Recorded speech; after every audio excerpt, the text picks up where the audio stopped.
ADHD Rewired, episode 555. Since 2014, this has been the podcast for ADHD adults who have really good intentions and a slightly wandering attention. I'm Eric Tivers. I'm a licensed clinical social worker by training and a coach by design. I'm your host, and I have ADHD. ADHD Rewired is more than just a podcast. You can learn about our coaching and accountability groups, our virtual co-working community, and more. All at ADHD-Rewired.com. We are wired for connection, and you are not alone. Learn more about our offerings, including our quarterly live Q&As, get additional resources for every episode, including links to any resources we mention on today's show. You can support us on Patreon, sign up for our email newsletter, and more. All at ADHD-Rewired.com. And if this is your first time listening, welcome. Don't forget to hit subscribe or follow on your podcast app so you never miss an episode. We know that starting is the hardest part, so let's get started. Hey everyone, before we get into today's fabulous conversation all about people pleasing, I just posted a survey on our coaching group page. If you're interested in an evening coaching group starting early fall at a budget-friendly rate, or you want to share what time you wish we offered future coaching groups, go now to coachingrewired.com and complete the survey. We're also offering a raffle worth $240 for completing it. Details at the break and at the website, coachingrewired.com. Welcome back to another episode of ADHD Rewired. Today, I am joined by Anita Sandoval. Anita is a licensed professional counselor, supervisor, EMDR-Certified, and a certified clinical services provider in ADHD. Anita brings over 14 years of experience to her work at Positive Awakenings Counseling Center. She is also the author of Broken Chains: How I Broke the Cycle of Abuse and Neglect and Went from Victim to Survivor, which is available in both English and Spanish. And when she's not writing or counseling, you'll find her hosting her podcast, Empowering Women in Conversations, where she dives into real, meaningful dialogue to help women, especially those who identify as people pleasers, become more empowered, resilient, and authentic in their lives and relationships. Anita, welcome to the podcast. Thank you for having me. I'm so excited and honored to be on your show. And I love what you said with the CCSP provider. For those that don't know, I had to take several workshops so that I could be at least more knowledgeable in ADHD. And that moment when I saw the different people who were given the workshops, including you, it just opened my eyes and I was like, wait a second, what if this people pleasing at times could be part of a neuro-adaptive response and ADHD response as well? And that's when I said, okay, I'm going to get diagnosed as ADHD because I knew it runs in the family. Went and talked to my doctor, went to a psychiatrist and said, this is where I'm coming from. And they're like, oh yeah, ADHD, inattentive. And then I went ahead and also had my daughter tested again. And then she now got her diagnosis. And I'm just here to spread the word within my community and anyone else when it comes to the subject of people pleasing and appeasing in women. And of course, the overlap with ADHD. So where do you think the origin of people pleasing comes from? Well, for me, when I was studying with counseling, people would talk about the Stockholm syndrome. Oh, they're falling in love with the perpetrator. And in my practice, I used to have a contract with CPS, at Department of Family Services. And I would counsel the people that were the product of whatever type of abuse. And then, of course, the non-offending parent. And one of the common questions they would tell me is, well, if they did this, how come they still like the person? How come they would still talk to the person? And I was just like, okay, I know the Stockholm syndrome is when they keep them in prison, but they didn't. And I'm like, something's going on. I just love research. I love reading. People pleasing came about. And I said, wait a second. And then I started reading more and getting more information of it. And that's when I realized I myself come from a third generation of abuse and neglect. And I started seeing those characteristics of people pleasing and appeasing. And then presently, when I was going through my own journey of healing and processing, and let me tell you, it is something that is barely known but it is huge. And it's unfortunate that's not in the DSM.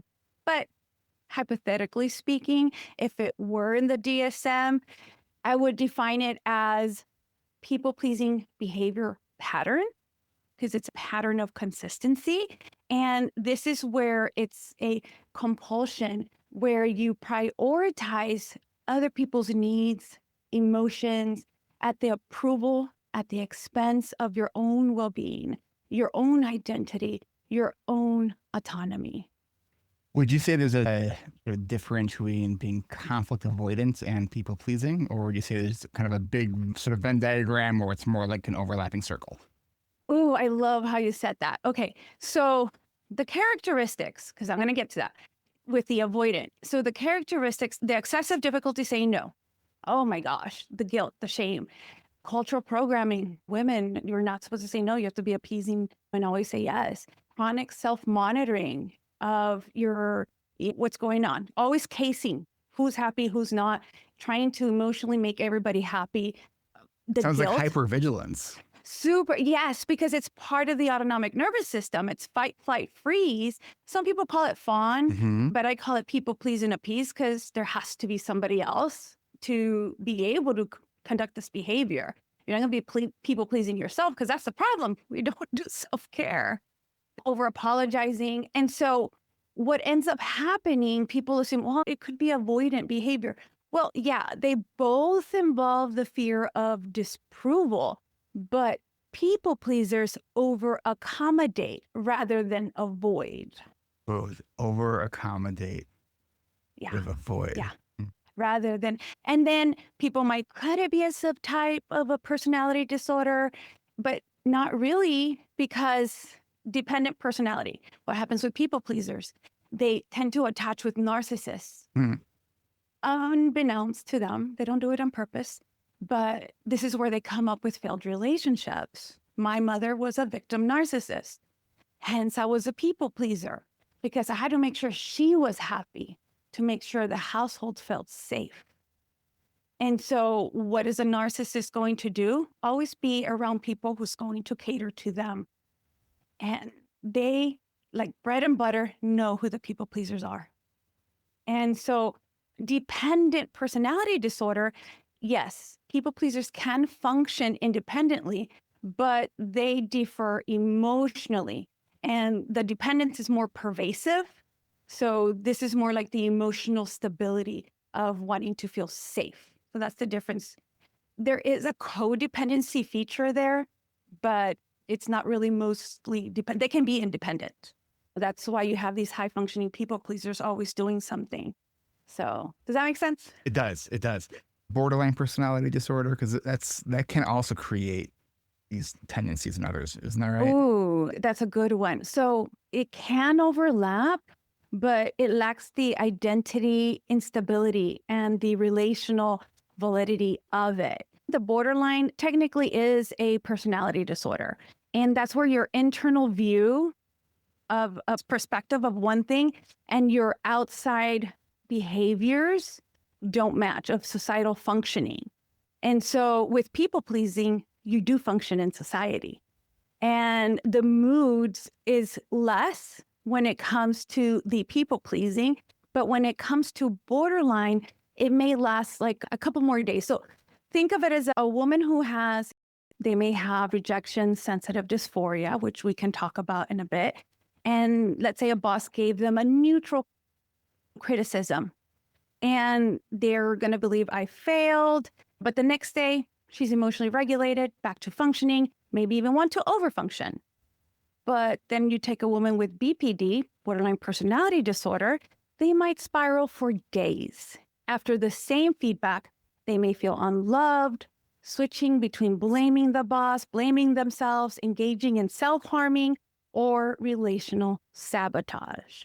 So they may involve hypersensitivity to rejection, but the women, they tend to often mask with the people pleasing, and they struggle with the emotional regulation.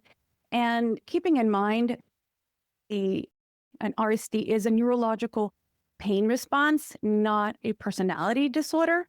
So yeah, we just want to keep that in mind. And people pleasing is it's a survival skill. What's the difference between people pleasing and masking? Ooh, yes, that's such a good question. And I remember when we spoke last time and you mentioned masking, I'm like, yes, there's an overlap. But then I was just like, let me really research how it differs, because that's just like the neuro in me. Everybody has that one thing. This is my thing. And I have to explore so many avenues. So when you said masking, great question. And autism, masking, neurodivergence, masking, people pleasing is a social masking. It does overlap, but it's a social masking response in neurodivergence people, but it's not a fixed trait. Okay. What about the sort of the self-awareness aspect of both of those? That's with really anything. The more aware you are, the more compassionate you are with your behaviors. And you can, so with neurodivergence, you can adapt the environment for you to help you. With people pleasing, it's a behavior, it's a habit. It's not really ingrained in our DNA. So we can really make our changes within our habits to make a change, like setting boundaries, speaking assertively. So that's the difference when it comes to that. With masking, depending on the neurodivergence, like for me, I cannot tell literal from figurative, and that's just my part of the brain that struggles with that processing, and that's okay. But when you're a people pleaser, the issue isn't in the processing. The issue is in the wanting to survive. And once you regulate that nervous system, the processing is there. And it really is all like nervous system responses. Yeah. I mentioned the trauma growing up. When it comes to that, we got to keep in mind when it comes to women or men, it doesn't matter, but research when it comes to people pleasing or ADHD, trauma, and increased risk of ADHD. The ACE score, Adverse Childhood Experience Score. People noticed doing research many years back, I think it was in the 80s, if not earlier, and they're like, how come these kids are moving forward being successful, but these kids are not? They're getting the same things. But then they realized that there was certain environments that they were exposed to that caused adverse reactions, and then left them at risk in different things, be it medical, be it neurological. And so, yes, there's great patterns that the more adversity that there was, the higher the ADHD symptom load. It mimics the same part of the brain, emotional dysregulation when it comes to trauma as well. Inattention, impulsivity, it could stem from PTSD, neglect.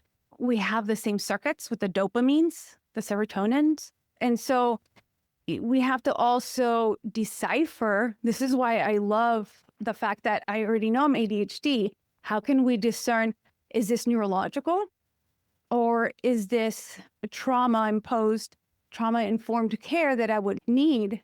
And then we look at the symptoms, we start creating some mindfulness, and then we try to then adapt depending on the behavior, but depending also on the symptom. Okay, going back to the idea of self-awareness around people pleasing. I think over the last 4 or 5 years, I became significantly more aware.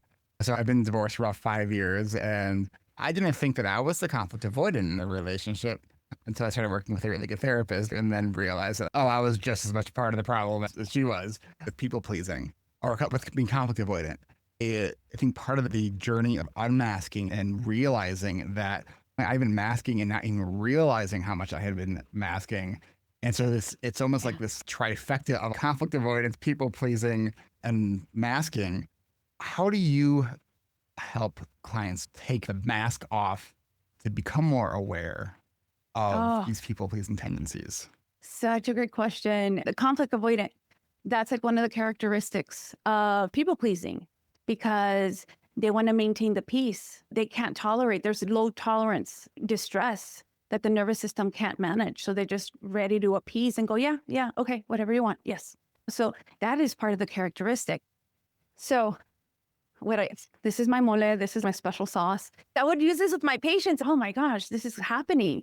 And then I would use my knowledge and then instill in the people pleasing. And what I came across is, a model where I use the stages of change. So for those that, just to kind of talk about that, is whenever someone is going through some type of substance abuse, they go through something called stages of change to see where they're at when it comes to the withdrawal, remission, relapse, da da da.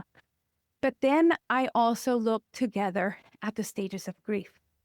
And so lo and behold, I created my model of how people pleasing can be healed into being empowered, resilient, and authentic. Because I had to build a bridge. We can't just go from people pleasing chronically for decades and then, oh yeah, here I am, healed. No, it doesn't happen. And sorry, there's no medication that's going to teach you this, oh, I'm going to change in this behavior because I took a med. It doesn't work that way. So I think of Star Wars because I love Star Wars, good, evil. Yoda would say, in order to create, we must destroy. And so I created the model of the stages of change in parallel of the stages of grief. So we teeter-totter because one of the things our body's not used to is change. And if you're neurodivergent, even worse. And this is why I highly believe in therapy, especially if you're wanting to create a change. And the first step is the unawareness stage. You're unsure. You don't even know what you said. You're like, oh, I thought she was the problem. And let me tell you, I've had patients come into my office going, yeah, we're going through a divorce and I'm just here so you could tell me that it's her fault. Not saying you did that, but yeah, I'm just saying this is what I get from others. And so what ended up happening, they come in for whatever other reason, and then they start realizing, oh, I'm the problem. And I say, but it's a good thing. You want to be the problem so you could be the solution. That's where the first step is, the unaware to the awareness. And then the stage of grief is shock and denial. And you're like, I am actually this. It was actually my fault. I can't believe this. So that's the first stage. The second stage is the awareness stage. And this is where you're aware, okay, I'm a people pleaser. What are the characteristics? And you start figuring out everything that you've done, where it came from, society, school, school too. Because it's like, oh, here, you get a candy. Here, you get a ribbon. Here, you get a trophy. Do what I say. And look at how you made so-and-so feel. I'm not responsible for them, but, it is what it is. So awareness stage, stages of grief, pain and guilt. I can't believe I people pleased. And then after the awareness stage, you have the ready for change. This is where you decide, am I going to change or am I not? You can stay a people pleaser if you want. Pick your poison, pick your pain. Lose your identity at the expense of pleasing others, burnout, all those stuff. Or let's get ready to this unknown journey. It's going to be yucky and sucky, but at the end of it, you're going to see a different transformation. And so this is where they say, I'm ready for change. And then the other part, stages of grief, anger and bargaining. Do I really need to change? What if I can people please this person, the teeter-totter? They usually stay stuck here for a bit. And then after that, you have the action stage. This is where you actually have little birdie come out and fly. I have to do the boundaries and I have to do this and that. By then, the first 3 steps is where we become empowered, awareness. The second middle part of this is where you become resilient. You use the calming techniques to become empowered to maintain that change. We build the nervous system bottom up and we start going, okay, we got this moment of distress to a moment of relief. Let's do it together with the counseling to do the action that needs to be done. Do the boundaries, slow baby step boundaries, come back. I can't believe I said no. And what's in the stage of grief? We have, in the action stage, we have depression and loneliness. And the reason why is because it would make everybody happy. And I had all these friends. Were they really your friends? Or was it the service you provided? You got to brave the wilderness because everything's going to change and everything's going to shed and you're reflecting. This is the part where they might relapse. Because they're changing. And then the body might come in shock because the body's not used to the change. And that's where the body starts being sad because you're not doing those old habits anymore.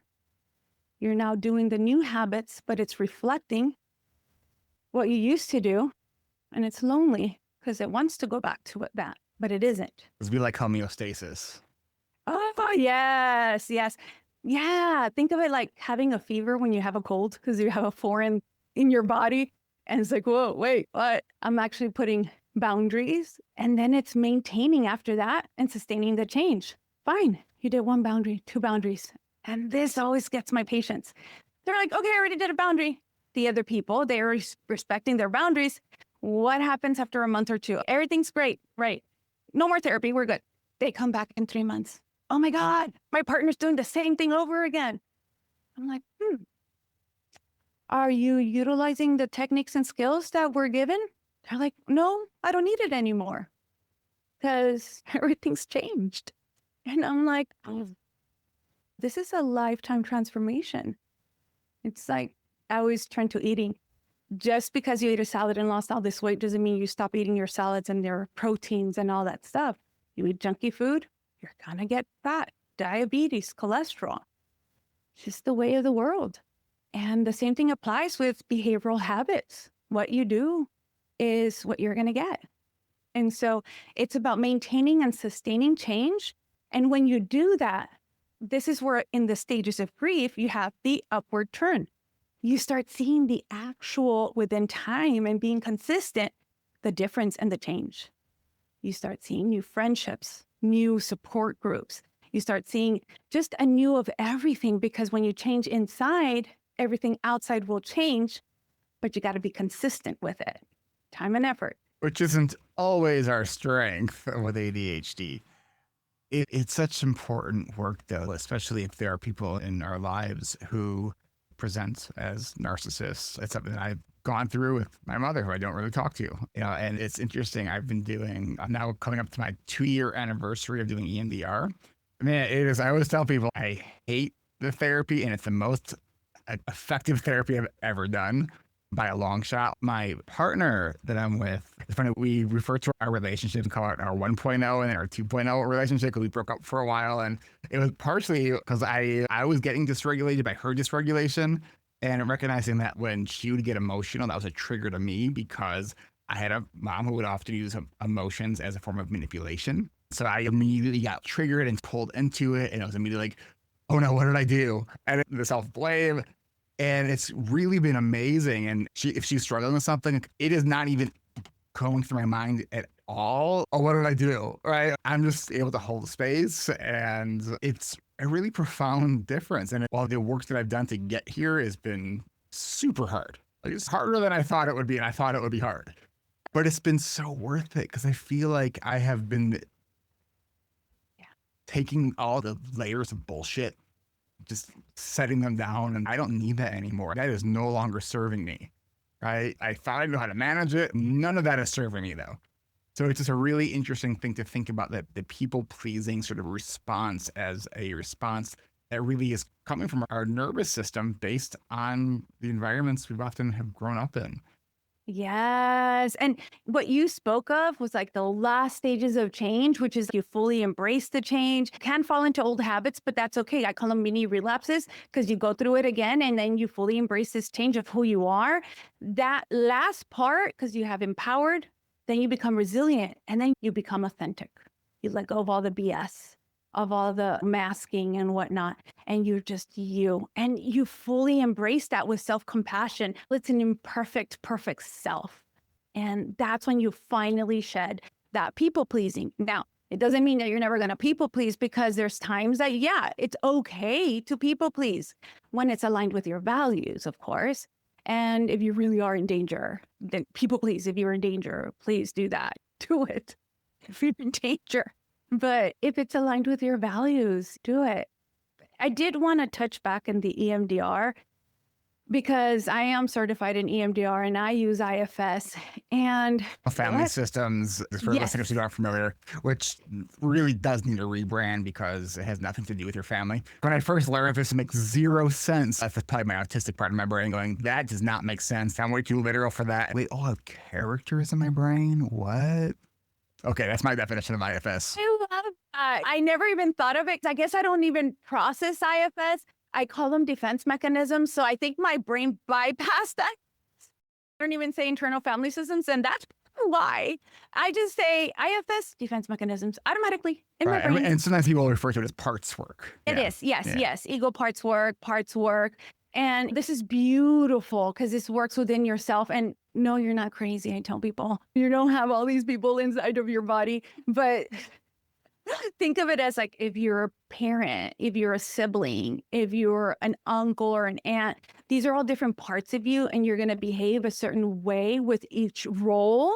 And so that's exactly what it is, really. So I love this. And for those that don't know EMDR, eye movement desensitization reprocessing, invented back in the 80s by Francine Shapiro. And it helps reprocess traumatic memories with bilateral stimulation. There's a 3-pronged protocol, 8 phase. And the goal is to just reduce that emotional charge around traumatic memories, but within the nervous system. And so let's think about it. If neurodivergent people have issues with emotional regulation and our working memory, regular protocol would not help with EMDR. And so you need to have a special type of knowledge and training in ADHD. And of course, I recommend certification in EMDR to take those advanced classes to be able to adapt EMDR with people who are neurodivergent. And in itself doesn't just work. It's beneficial to work with other modalities because we process differently. And we can easily get what you mentioned, because it's a lot, flooding. Yeah, that used to happen a lot to me. We don't want flooding as much. We don't want abreactions. We don't want to discombobulate the patients. When I started EMDR, therapists are probably the biggest pain in the ass of clients because we're like, we know how this thing goes. Let's just get into it. Come on. And my therapist was like, no, we should probably work on resourcing first. I'm like, let's just get into it. I totally disassociated after that first EMDR session because I pushed and she's like, all right, we tried it. And next session, I was like, I'm going to follow your lead from now on. Be amazed. Yeah. I was saying, I needed, I think, to experience that for me to get the buy-in of, okay, we should go slow. Oh, and you're so mindful. Can you imagine having a patient who's neurodivergent and would dissociate? It was so bad that they would sleep it off for days, and yet they still want it. And I just couldn't ethically do that. I was just like, this isn't working. I'm going to have to refer you with someone else, because that's all they wanted was just the bilateral stimulation. And it doesn't work that way. EMDR isn't just bilateral stimulation. It's history taking, it's preparing, it's doing resourcing, making sure you're able to go through that trauma, whichever way you processed it. Because the fun part with neurodivergence is that they don't have to process it with a specific memory. It could be imprinted with a sensation. It could be imprinted with a smell. It's just so interesting when it comes to the neurodivergent population, when it comes to processing trauma, which is why I recommend there's sensory processing sensitivity. So there's different adaptations with EMDR. You could shorten the response. You could use the resourcing. You just want to make sure there's no overwhelm. And then, of course, the masking. You want to make sure we normalize these reactions, checking in, validating, but making sure that they're aware of these masking tendencies that do come in. And that's why I like IFS. I consider them defense mechanisms that were brought up because of a trauma, and or let's say neurodivergence because of something that happened, and you're like, okay, I need a mask because I don't want them to know about my neurodivergence and I want to get along. And so we create those parts. We call them whatever you want to call them, but you're recognizing them by themselves. And then you're able to process that in itself, as opposed to the overwhelm of so many other things as a neurodivergent. So yeah, I love that. We're going to take a quick break and we will be right back. Hey there, ADHD Rewired listeners. I hope you're having a great summer. I have a quick but exciting announcement for you. We're actually considering bringing back an evening group for this fall, but we actually really need your feedback to make it happen. And we don't have a ton of time to hear back from you, which is kind of perfect for us ADHDers. Would you be interested in a group that meets at 5 p.m. Pacific, 8 Eastern, starting September 18th, led by ADHD Rewired coach and licensed clinical social worker Kristen Martz? If you are interested, head on over right now to coachingrewired.com and you'll see a button to complete this short interest survey. But we can only move forward on this if we get enough interest, and that's where you come in. So take a quick survey at coachingrewired.com, or if you're already on our interest list, check your email for a link to a survey that I've already sent you if you're interested in joining. Plus, when you complete the survey, you'll automatically be entered to win 6 months free membership of our alumni membership community, which is a $240 value. And if you don't end up joining the coaching program, don't worry. You'll still have a chance to win a full year of free access to our adult study hall membership community, also a $240 value. So Kristen Martz is one of our amazing ADHD Rewired coaches, and as I said, a licensed clinical social worker like myself. And she will be leading this evening group. So if you are interested in getting the support that you need with a schedule and a budget that works for you, now is your chance to have your voice heard. So if we get enough people to respond to this survey and we decide to move forward, we're going to be offering this section with Kristen at a very budget-friendly price, starting at just $999. I think we've only offered this one other time in the last several years at this price, so don't wait. We really do need your feedback by August 15th, which is just a few days away. Head on over to coachingrewired.com to get started. There you can also see details about my fall section, which will be starting on October 23rd. We're really looking forward to hearing from you. And by the way, this survey also asks you when would your ideal time and day. Go to coachingrewired.com to learn more. That's coachingrewired.com. Support for this podcast also comes from Adult Study Hall. And whether you are brand new to ADHD or you've been around for a while, you probably know the power of body doubling. That seemingly strangely effective strategy that we just have somebody else around, it helps you keep on task.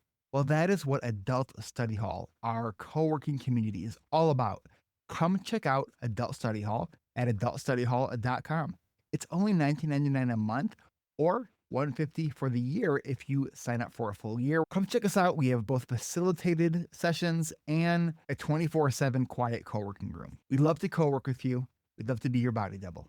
Go to adultstudyhall.com to learn more and to sign up. And it's free to try for the first week. That's adultstudyhall.com. And we're back. How did you fall into this work? Because a lot of people kind of will say they kind of stumbled into it, life experience. What was your journey? Yeah.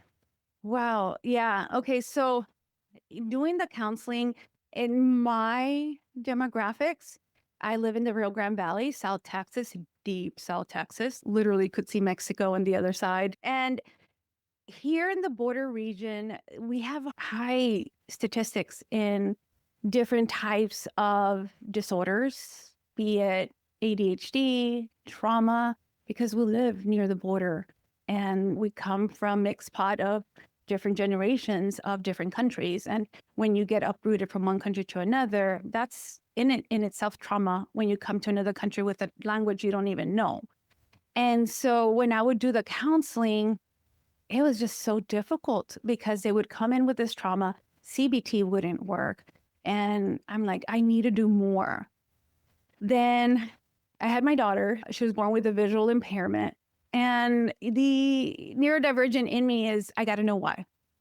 I'm here researching. It's a neurological thing. Yes, they have to perform different things within the eyes, but they won't fix the neurological component of it. No, I need to help with this neurological component. I got to figure out left brain, right brain, what's happening with the eyes.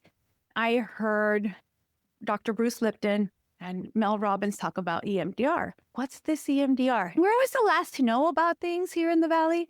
When there was like maybe 5 people who knew EMDR here in the Valley. Now there's more. So I'm always trying to, see what's out there. I researched EMDR, and then the fact that it had to do with the eyes and the brain. I said, whoa, this could also help my daughter. I get to know a little bit more of how this thing is. Because of her visual impairment, her nervous system was heightened. And that just blew my mind because it's okay. You don't have to be born with ADHD. You don't have to have trauma, But here we have a neurological issue with the vision, and it affects the nervous system. No, I got to work on the system, how it works. So taking the training, I was able to see how the eye movement helps with the REM cycle, also even in sleeping, helps with processing from the right side of the brain to the left side of the brain, how it's imprinted in the nervous system, using the touch, taste, sight, sound, smell, and now the parietal lobe, which is the space, which is why we often get clumsy, because the sense of information, like this is how far it is, it's not all there. And so we get to bump into things. And so it was just fascinating. And then I saw how it's one of the best modalities to help with trauma. And I said, yes, I got to do this. I think of my mother, who I also don't speak, and I am estranged. She's a victim narcissist. And I made this decision many years back. I would go visit her and I would be like, oh my God, she said I was fat. And she just says it. Doesn't mean it maliciously. That's just who she is. And I've accepted that. I had to kill that ideal mother and know that this is who she is. And I remember telling her I had set a boundary and she broke that boundary. And I said, you know what, mother? The best way I can love you is by not being around you. And blocked her on social media. And she doesn't call me or anything. She knows dare not to stop by because I'm the black sheep of the family, have morals and values. And so, yeah, she doesn't come around and that's okay. But because she knows when I say something, I mean it. And that's my boundary. Yeah. And people will tell me in this Mexican culture, you're going to regret it when she dies. And, you know, how dare a daughter do this to their mother? It doesn't matter what she did and, you know, what happened. You got to forgive. And I said, I have forgiven. I've made peace with it. Yeah. Doesn't mean I have to tolerate it. Right. It was interesting. My 95-year-old grandmother just passed away about 2 weeks ago. And my mom's mom. And I was kind of dreading this because I knew I'm going to have to be in the same room with my mom on this. And the thing that I was dreading most was having someone come up to me saying, your life is short, the past is the past. And I had this whole scenario work up in my head, what I was dreading sort of the most, right? Yeah. Yeah. And I predicted accurately. So someone did actually come and say this. And I didn't even feel defensive or angry. I was just like, please stop. You do not know at all what has occurred. And I appreciate your sentiment. I know it's coming from a good place. But please stop. And please don't bring this up again. And that was it. And I wasn't even rattled by it. It was just like, oh, that happened. I love that. Yeah, that's really it. I'm like, oh yeah, that's not a subject I'm willing to talk about. And it really isn't a subject you should be talking about. But I'm very unfiltered. So you actually said it really nice. Yeah, I mean, there's been plenty of times where I wasn't as filtered. And it's just, you know, it's sad. It's very interesting because I have respect for my mom, but I haven't really talked much about her on the podcast because I don't have much nice things to say. And I don't think she does this stuff on purpose. I think that it's probably her own trauma. But like, I can't make her do anything. That's not what boundaries is, right? Boundaries is, here's what I'm willing to tolerate and here's what I'm not, right? Exactly. You would use the term victim narcissist. Yes. Can you say more about that? Because I have not heard that specific term. Oh my gosh. Yeah. So there's different type of narcissists, covert, overt narcissist. Yeah. Dr. Raman Tula talks about it in her book, Should I Stay or Should I Go? And overt, this is the one that you can full blown see the narcissist. It's all about them, the ego. It's just horrible. Yeah. Victim narcissist. Ooh. Oh, that was my mom. Oh, poor me, poor me. I have no place to stay. And she would get money in, oh my gosh, it was just like, and then if something happened to me and I would try to say, hey, that, my daughter's doing this to me. How dare she? And everybody would believe her. And I was the bad one for even speaking out of boundary. And again, this is not to blame her. My father died a day before my 3rd birthday. Alcohol driver crashed into us. He's the only one that died in her arms. So she came with trauma. And after that, it was just like, she was so broken, she couldn't love. Okay. So it's not an excuse, it's an understanding. And so for me, when I speak of her, this is why I did the EMDR.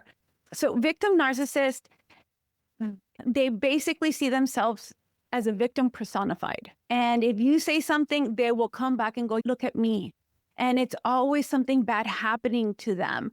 And they're asking for help me because of this and that. And they're not there to help you. You have to cater to them. I remember in my baby shower, it was co-ed. And I had my husband's family, which healthy, and they were helping me serve.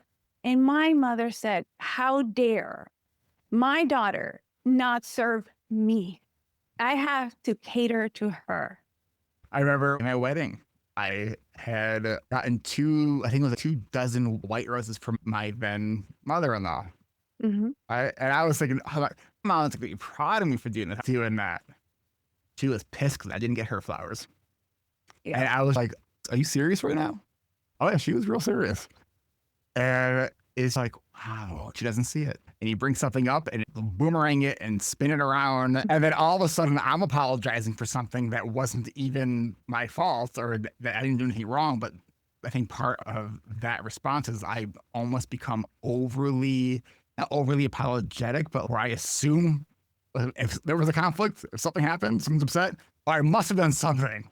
So let me figure it out. So that going back to all that understanding where that people pleasing comes from can be so helpful because then you can work on it and address it. And there absolutely is. There's lots of therapies that can really help with this because it doesn't have to be so painful because it is painful. It doesn't have to be so painful. Oh, yeah. No, I have compassion for my mother. And again, because I set that boundary, I can say that now. The reason why I chose EMDR, because I think of my mother. She was so broken, she couldn't get out. And for me, EMDR can help those type of people to be able to break free from that prison that they have been so internalized for decades. And of course, using other modalities like ego parts, defense mechanisms, internal family systems, and even polyvagal theory with porges is amazing to feel the body because of the dissociation that can occur when it comes to trauma. That one in itself is amazing too. So yeah, that was the main reason why. And seeing everything I went through with my mother, and I swear every time she went, she came back with stuff. And oh, poor her. And I'm like, oh my God, you have no idea. So yeah, I hear you. All right. Well, Anita Sandoval, let's wrap this one up. As author of Broken Chains, the podcast, Empowering Women in Conversations. Where can people learn more about you? You can find me on the website, www.anitasandoval.com. And I am the founder of Empower Her Pathways, which is what I discussed on how to become from people pleaser to empowered, resilient, authentic. And so it's like a 3-part series. You can't go one with the other. And so right now I'm going to be opening and launching for my online course to become empowered, first and foremost, becoming aware. Am I a people pleaser? Are you ready for change and actually creating a change? So yeah, anitasandoval.com. Beautiful. And we will put that link on this episode's show notes. And thank you so much, Anita, for sharing your story and sharing what you do. I really appreciate you spending the time with us. My pleasure. Thank you for having me. Thanks. If you heard yourself in today's episode, the automatic yes, the scanning the room, the keeping the peace reflex, you're not broken. That's a nervous system that learned how to keep you safe. Survival got you here. It doesn't have to drive you where you're going next. The work isn't a switch. It's reps. One breath before a yes. One tiny boundary this week. One part of you thank for trying to help. People-pleasing, masking, rejection sensitivity, those are strategies, not your identity. With support, they can soften. You get to practice being more you. If you're in the messy middle, you're not alone. We are wired for connection, and change takes the time it takes. Keep going. Stay curious. Lead with your values. Tend to your nervous system. Then decide. You've got this, and we've got you. Links to Anita's work and the resources we mentioned are in the show notes. I'm Eric Tivers. Thank you so much for listening. You could check out more of what we do at the website ADHD-Rewired.com. And a quick shout out to my son Gibson, who is turning 14 this week and starting high school. Good luck, buddy.